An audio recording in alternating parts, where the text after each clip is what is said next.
À cet endroit-là, l'endroit est tellement géant qu'il n'y a pas de geste supplémentaire à apporter. Il y a juste quelque chose qui est là, qui doit être là pour attirer l'attention et découvrir plein de choses à l'intérieur.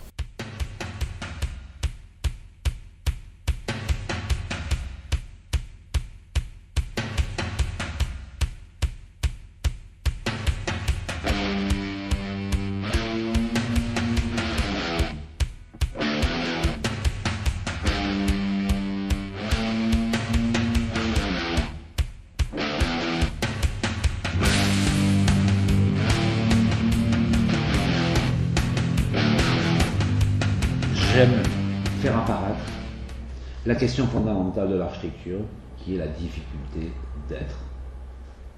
En 1995, Jacques Chirac est élu président de la République et dès son arrivée au pouvoir, il demande l'ouverture d'un département des arts premiers au musée du Louvre. Un an plus tard, il annonce le projet de création d'un nouveau musée et lance un concours d'architecture en 1999, remporté par Jean Nouvel. Le musée du Quai Branly est inauguré en 2006 au pied de la Tour Eiffel. Ce dernier est un musée des arts et civilisations d'Afrique, d'Asie, d'Océanie et des Amériques. Et dans la continuité est lancé un autre concours en 2002, cette fois remporté par Rudy Ricciotti. Je suis un petit, un local, un réactionnaire et un maniériste. Voilà. Sauf que je suis quand même dangereux. Voilà. Et dans mes systèmes de raisonnement et dans mes manières de faire. Voilà. Parce que je peux te dire que quand j'ai un chantier en main, tu vois, il ne faut pas se mettre en travers. Hein. Personne n'est à l'abri, tu vois. Tout le monde est menacé. Le musée des civilisations d'Europe et de Méditerranée sera inauguré en 2013 à Marseille, en face du Fort Saint-Jean, sur l'esplanade du J4. Donc 1850, 1840, 1850, c'est la construction du nouveau port de la Joliette. Le port qui se construit juste en face de tout cet endroit et qui va être relié au vieux port par un canal. L'étape suivante, c'est les années 20. Les années 20 où on va construire ça, la gare de la Joliette, la gare maritime de la Joliette. Et on va construire ces môles obliques. Et ces môles vont s'appeler J1, J2, J3, J4. J parce que Joliette. Joliette 1, Joliette 2, Joliette 3, Joliette 4. Et là, il y a toute une darse qui s'appelle la darse de la Batellerie. Donc le canal Saint-Jean, je crois qu'à ce moment-là, il est bouché, il est comblé, on n'en a plus besoin. Voilà, et ça va fonctionner comme ça jusqu'à la Deuxième Guerre mondiale. On sait que pendant la Deuxième Guerre mondiale, le port subit des bombardements terribles des Américains, notamment. Donc en 1900, et je crois que ça démarre dès 1949, c'est-à-dire à la fin de la décennie de la guerre, on décide de reconstruire le port et on va, du coup, combler toute la darse de la Batellerie qui était ici, derrière. On va la combler entièrement. On va agrandir le J4 pour dégager un très grand terre-plein. Et là, on est en 1950 à peu près, quoi. Et on a cette configuration. Cette configuration qui va ensuite nous accompagner jusqu'à la fin du siècle. Bon, il faut peut-être préciser que Marseille tombe dans une crise économique terrible pendant toute l'après-Deuxième Guerre mondiale. C'est une crise très, très profonde qui a commencé avant la guerre. Et finalement, c'est l'État qui va re-sauver Marseille une énième fois avec Euroméditerranée. En 1998, je crois que cette date est bonne, on détruit le J4, le bâtiment J4. Donc il disparaît et on a un grand terre-plein vide à ce moment-là. Un terre-plein vide qui est un espace de projet, un espace d'ambition. Voilà, et c'est comme ça que le MUSEM arrive. Et c'est Yves Léon, je crois, dans l'équipe d'Yves Léon, qu'ils ont l'idée de creuser une petite darse ici, derrière le MUSEM, de manière à remettre une sorte un peu d'eau qui redégagerait mieux l'image du Fort Saint-Jean et qui valoriserait l'image du MUSEM avec une passerelle. Vous la voyez, elle est sur place, elle est magnifique, elle est très fine, comme Ricciotti sait le faire. Le MUSEM est un carré de 72 mètres par 72, composé d'un bloc d'exposition, un carré de 60 par 60 et d'un bloc administratif.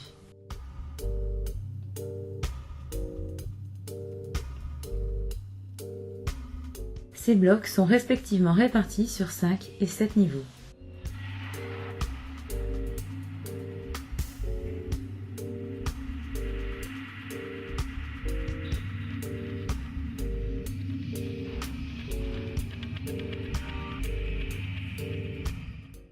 Une promenade est créée par 2 passerelles reliant le quartier du Panier au Mucem via le Fort Saint-Jean.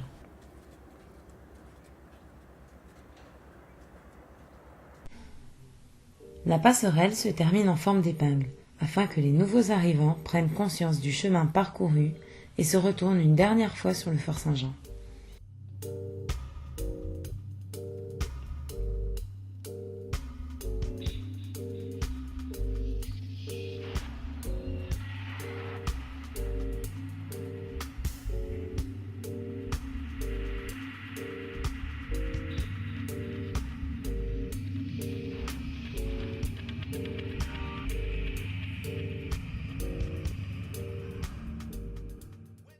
Le parcours se poursuit sur 2 rampes qui s'entrelacent autour du bloc exposition et permet de rejoindre l'esplanade.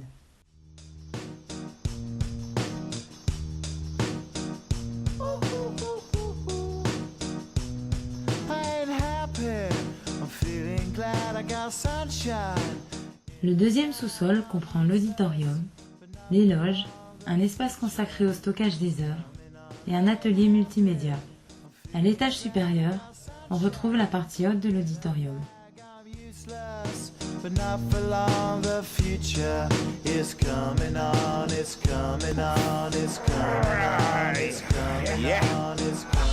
Un hall d'accueil, la librairie et un espace administratif. L'entrée du musée se fait au niveau de l'esplanade. Les visiteurs passeront dans un déambulatoire. And I'm under each snare, intangible. Bet you didn't think, so I command you to. Panoramic view, look, I'll make it all manageable. Pick and choose, sit and lose, all you different crews, chicks and dudes, so you think et accéderont aux salles d'exposition. Le premier étage est entièrement dédié à la visite. you think it's fictional, mystical, maybe spiritual. Hero who appears in you to clear your view when you're too crazy. Lifeless to those, the definition for what life is. Priceless to you because I put you on the hype shit. You like it? Gun smoke. Et comprend également, dans la partie administrative, un service de reprographie. I'm feeling glad I got sunshine in a bag. I'm useless, not for long. The future is coming on. Ain't happy. I'm feeling glad I got sunshine in a bag. I'm useless, but not for long. The future is coming on. It's coming on. It's coming on. It's coming on. Une terrasse, un espace commercial, un restaurant et un bureau de recherche composent le dernier niveau. La circulation principale du bâtiment est assurée par 2 ascenseurs et 2 escalators. Un monte-charge, noyau central du musée, permet l'acheminement des œuvres vers les étages d'exposition.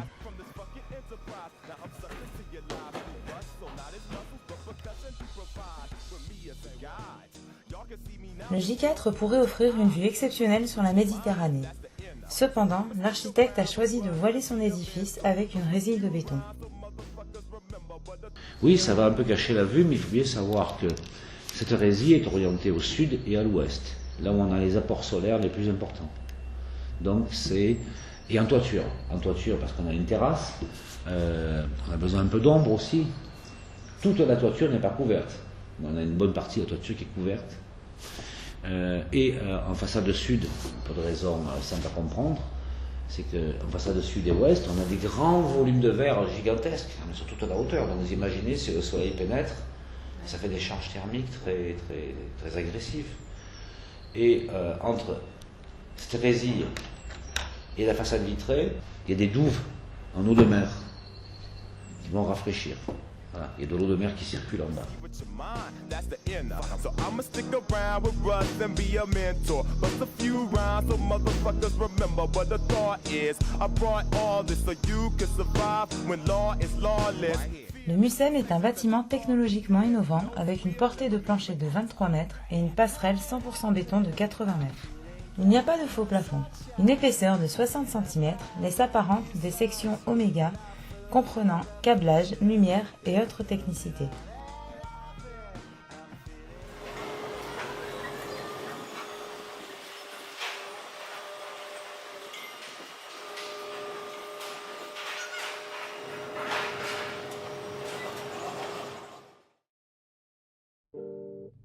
Si l'acier est gothique, Ce qu'on fait avec le béton, ce que je fais avec le béton, c'est roman.